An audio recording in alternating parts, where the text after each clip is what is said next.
buat kita semua. Saya tahun 2001 itu sudah berfinancial freedom.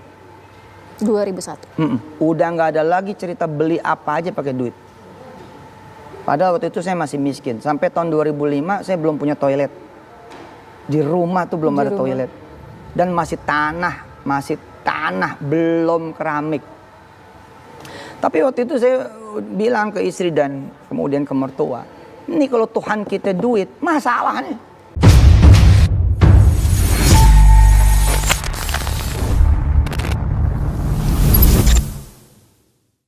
Bismillahirrahmanirrahim. Assalamualaikum warahmatullahi wabarakatuh.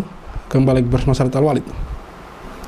Sudah setahun lebih sejak Pak Darso Arif mendatangi kantor warung Stick and Seek dan memberikan selembar kertas berupa konfirmasi, berupa pertanyaan-pertanyaan klarifikasi, pertanyaan-pertanyaan mengenai hubungan Yusuf Mansur dan warung Stick and Seek, pertanyaan-pertanyaan mengenai pernyataan-pernyataan Bapak Iqbal mengenai keterkaitan antara Yusuf Mansur dan warung Stick and Seek, pertanyaan-pertanyaan mengenai pernyataan-pernyataan Yusuf Mansur yang menyatakan ikut mengelola dan mengembangkan warung Stick and Seek, istrinya bersama Jody Brotoseno dan istri dari Jody Brotoseno. Mungkin bagi teman-teman yang baru mengikuti channel kami, mungkin tidak mengetahui alasan kami memboikot warung Stick and Seek. Dalam kesempatan ini saya menyampaikan bahwa alasan kami memboikot warung Stick and Seek tidak lain dan tidak bukan adalah pernyataan Yusuf Mansur yang mengatakan bergabung di warung Stick and Seek sejak tahun 2010. Pernyataan Yusuf Mansur yang ikut mengelola warung Stick and Seek sejak tahun 2010. Alasan kami memboikot warung Stick and Seek adalah tidak lain dan tidak bukan karena tidak adanya itikat dari Yusuf Mansur untuk bertanggung jawab menyelesaikan hak-hak para korban. Investasi batubara, Moyafidi, Hotel City, tabung tanah, umroh merdeka, dan kasus-kasus lainnya. Nah di warung Stick and Seek saya tidak sendirian ya. Ada Mas Jody, ada Mbak Anik, ada kawan-kawan yang lain, ada istri saya juga. Nah kita memang ngejar supaya kemudian omset ini naik terus dengan cara kita ekspansif, membuka cabang di mana-mana yang baru. Nah, ketika pandemi blessing malah. Ketika pandemi malah kita buka cabang baru mungkin lebih dari 10 kali. Saudara sahabat subscriber Cahaya Islam ataupun kepada kalian yang baru mengunjungi channel ini. Sudah setahun yang lalu sejak Pak Darso Arif mendatangi kantor warung Stick and Seek, memberikan surat tersebut, memberikan pertanyaan-pertanyaan, menanyakan kapan bisa mengklarifikasi atau menanyakan bagaimana sebenarnya antara warung Stick and Seek dan Yusuf Mansur. Namun hingga saat ini pihak warung Stick and Seek belum memberikan jawaban. Kalau saya tidak salah, waktu itu pihak warung Stick and Seek hanya mengatakan bahwa iya, nanti kami akan pertimbangkan itu atau segala macam. Yang jelas sampai hari ini, baik melalui wawancara telepon ataupun wawancara langsung, itu saya tidak tahu, saya tidak melihat itu gitu. Artinya sejauh yang saya lihat, pihak warung Stick and Seek tidak bersedia diwawancari oleh Pak Darso Arif. Mengapa? Ini tentu menimbulkan tanda tanya besar. Mengapa pihak warung Stick and Seek tidak mau atau tidak bersedia diwawancari oleh Pak Darso Arif? Dan mengapa sampai hari ini pihak warung Stick and Seek tidak memberikan jawaban yang jelas, jawaban yang resmi, klarifikasi yang jelas mengenai hubungan antara Yusuf Mansur dan warung Stick and Seek? Apakah memang pernyataan-pernyataan dari Yusuf Mansur itu benar? Apakah memang pernyataan-pernyataan dari Bapak Iqbal itu benar? Bahwa warung Stick and Seek adalah tempat Yusuf Mansur mencuci uang. Terus terang teman-teman, video-video lama di jejak-jejak digital lalu menunjukkan bahwa Yusuf Mansur sering sekali bercerita tentang warung Stick and Seek. Amin. Omsetnya full terus. Amin. Pajak beres. Sedekah jalan. Amin. Zakat tambah gede juga. Amin. Karyawan tambah banyak. Amin. Semuanya aja dan umroh karyawan. Amin. Pelanggan-pelanggannya setiap makan rezekinya tambah banyak. Amin. Insya Allah. Makasih. Sekali lagi. Selamat ulang tahun buat warung steak yang ke-16. Ayo. 1, 2, 3. Selamat ulang tahun buat warung steak yang ke-16. 16 tahun. Iya deh. Jadi. Sering sekali berbicara tentang warung Stick and Seek. Yusuf Mansur pernah membahas pajak dari warung Stick and Seek. Yusuf Mansur pernah bercerita tentang bisnisnya bernama Warung Stick and Stick.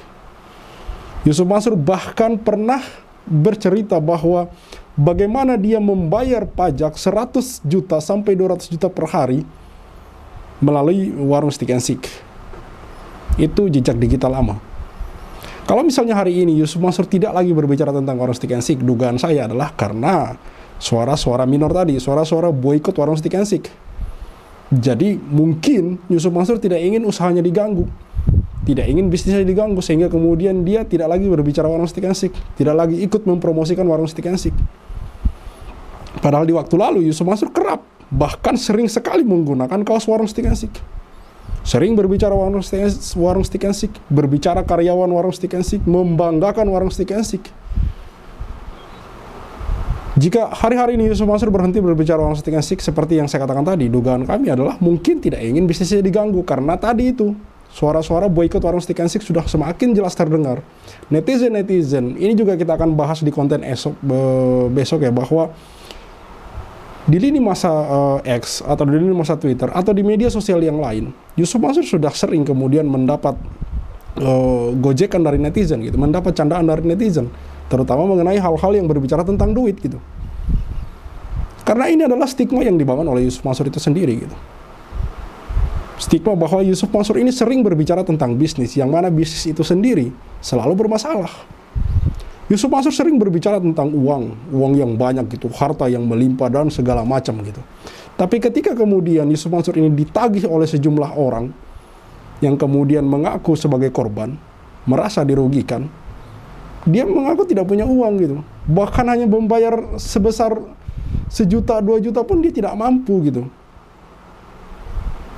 Tapi di lain hal, ketika berbicara tentang kemewahan, dia mau memamerkan mobil mewahnya, dia mau memamerkan rumah mewahnya, mau beli klub sepak bola, katanya dia punya klub sepak bola, usaha sana, bisnis sini, invest sana, invest sini gitu. Ini kan satu hal yang kemudian membuat kita bingung, apakah Yusuf Mansur ini kaya raya tapi pelit, atau memang semuanya ini bohong gitu. Terus terang bagi saya agak ambigu gitu ketika berbicara tentang Yusuf Mansur ini gitu. Di satu sisi dia sering terlihat berbohong, tapi di sisi lain dia juga mampu gitu melakukan hal-hal yang di luar nalar kita gitu.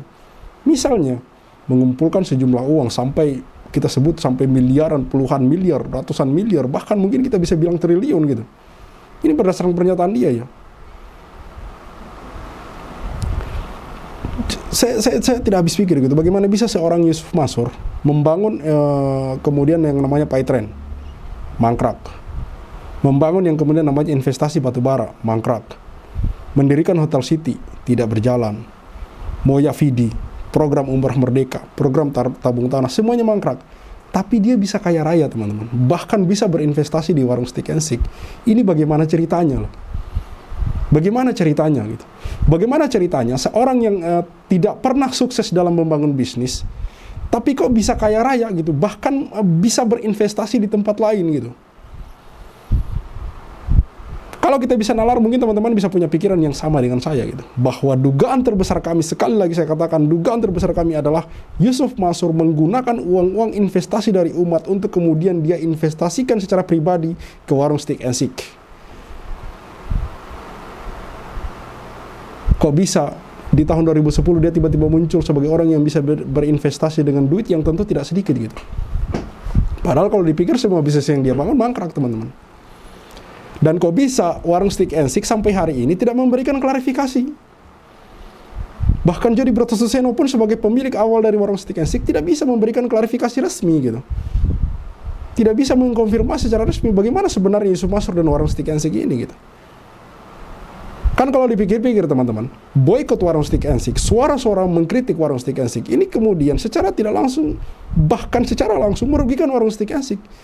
Kalau memang Warung Stick and Stick tidak punya ikatan dengan Yusuf Mansur, tapi yang membuat saya semakin yakin bahwa memang ada ikatan antara Yusuf Mansur dan Warung Stick and Stick adalah tidak adanya jawaban dari Jody Brotoseno maupun Warung Stick and Stick mengenai status Yusuf Mansur di Warung Stick and Stick. Itu yang menjadi tanda tanya besar teman-teman. Seperti yang saya katakan tadi, di waktu lalu Yusuf Mansur jelas-jelas berbicara tentang pajak warung Stick and Seek. Yusuf Mansur jelas-jelas berbicara mengenai warung Stick and Seek yang bahkan di masa pandemi saja mampu membangun 5-10 cabang. Yusuf Mansur yang mampu berbicara tentang jumlah karyawan warung Stick and Seek. Yusuf Mansur yang mampu berbicara mengenai kegiatan di dalam warung Stick and Seek. Inilah yang membuat saya merasa yakin bahwa memang ada keterikatan antara Yusuf Mansur dan warung Stick and Seek. Yang pertama itu tadi, yang paling utama itu tadi adalah warung Stick and Seek sampai hari ini tidak memberikan klarifikasi resmi mengenai status Yusuf Mansur di warung Stick and Seek. Bahkan ketika Pak Darso Arif sudah mendatangi kantor warung Stick and Seek, mencoba untuk mengklarifikasi, mengkonfirmasi, bertabayun istilahnya. Tapi sampai hari ini, sampai detik ini, pihak warung Stick and Seek tidak bisa memberikan jawaban mengenai antara Yusuf Mansur dan warung Stick and Seek. Maka sampai hari ini teman-teman, kami akan tetap menyuarakan untuk memboikot bisnis-bisnis Yusuf Mansur. Salah satunya adalah warung grup, yaitu warung Stick and Seek, Bebek Goreng Haji Slamet, dan X-Gym. Sekali lagi, ini adalah bentuk kritikan kami terhadap Yusuf Mansur, bentuk perlawanan terhadap dari kami untuk Yusuf Mansur, dan bentuk sanksi sosial dari kami untuk Yusuf Mansur yang sampai hari ini tidak menunjukkan itikat baiknya untuk bertanggung jawab, minimal menemui para korban, menyelesaikan urusannya dengan para korban, mengembalikan hak-hak para korban, yang mana kalau kami lihat dibandingkan omset warung Stick and Seek itu tidak sebanding itu. Kalau saja Yusuf Mansur ini tidak serakah, kalau saja Yusuf Mansur ini tidak pelit dan mau bermurah hati, dan mau mempraktikkan kata-katanya sendiri mengenai sedekah, maka urusan dengan umat mengenai investasi-investasi yang mangkrak ini, itu harusnya sudah selesai sejak lama teman-teman. Tapi ini diakibatkan oleh ulah Yusuf Mansur sendiri, yang tidak punya itikat baik untuk kemudian setidaknya bertanggung jawab, menyelesaikan hak-hak para korban yang sekali lagi, itu tidak seberapa dibandingkan dengan harta kekayaan Yusuf Mansur. Baik, cukup sekian untuk video kali ini. Tetap suarakan untuk memboikot bisnis-bisnis Yusuf Mansur. Salah satunya adalah bisnis kuliner Yusuf Mansur, yaitu warung Stick and Seek. Saya Tal Walid, see you on the next videos. Maka 2010 ketika saya masuk pertama kali ke warung Stick and Seek, like video jangan di skip, share sampai kena strap, like biar kasusnya di up, komen sampai dia kena strap. Yusuf Mansur punya cerita, katanya punya daku di mana-mana, nyatanya cuma numpang nama, emang dasar gak punya muka. Boykot Yusuf Mansur, bikin bisnis batu bara kau bangkrut, bikin aplikasi Paytm kau macet, bikin program umroh merdeka kau mampet, bikin program tabung tanah kau rungkat, bikin program Moya Vidi kau gatot, bikin bisnis hotel city ya bacot, bisnis mandek duitnya dicokot. Boykot Yusuf Mansur. Kalau cari tangga dipikir dulu, ngaku komisaris ternyatanya halu. Kalau udah dongeng kayak orang nyabu, ngaku punya pesawat nyatanya malu. Boykot Yusuf Mansur. Maju caleg tapi nggak kepilih. Haha, orang udah pada tahu belangnya, ngakunya gabung di warung steak. Ya udah kita boykot sekalian biar steak. Boykot warung steak. Boykot warung steak. Boykot warung steak. Kok bisa bangun bisnis saat pandemi? Emang duitnya dari mana? Kalau bukan dari bisnis fiksi, ngajak umat kumpul dana cuma buat merana. Boykot warung steak. Joni kok cuma diam kayak bot? Apa sih ujuk bikin lu takut? Takut kebongkar, takut kecokot. Hahaha. Bikin bisnis batu bara kok bangkrut, Bikin aplikasi Paytm kau macet, bikin program umroh merdeka kau mampet, bikin program tabung tanah kau rungkat, bikin program Moya Vidi kau gatot, bikin bisnis hotel city ya bacot, semua baik duitnya dicokot. Boykot warung steak. Kalau cerita nggak dipikir dulu, ngaku komisaris grab nyatanya halu. Kalau udah dongeng kayak orang nyabu, ngaku punya pesawat nyatanya malu. Baju caleg tapi nggak kepilih, haha. Orang udah pada tahu belangnya, ngakunya gabung di warung steak. Ya udah kita boykot sekalian biar steak. Boykot warung steak. Sorry kok cuma diam kayak bot. Apa sih ujuk bikin lu takut? Takut kebongkar, takut kecokot. Bikin bisnis batu bara kau bangkrut, bikin aplikasi Paytm kau macet, bikin program umroh merdeka kau mampet, Bikin program tabung tanah kau lungkat. Bikin program moya Vivi kau gatot. Bikin bisnis hotel city ya bacot. Semua baik duitnya dicokot. Boykot warung steak. Kalau cerita nggak dipikir dulu, ngaku komisaris grab nyatanya halu. Kalau udah dongeng kayak orang nyabu, ngaku punya pesawat nyatanya malu. Maju caleg tapi nggak kepilih, haha. Orang udah pada tahu belangnya.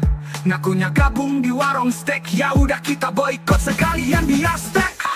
Boykot warung steak. Stop mampir di sana, stop masuk ke sana, stop makan di sana, stop bikin si Ucup kaya. Boykot warung steak. Bikin Yusuf Mansur ketar-ketir, biar dia mikir, biar dia sadar tanggung jawab. Mansur, kami sudah hilang sabar, umat sudah marah besar sampai mana kau kabur. Akan terus kami kejar walau sampai lubang kubur. Boykot warung steak. Boykot warung steak. Boykot warung steak.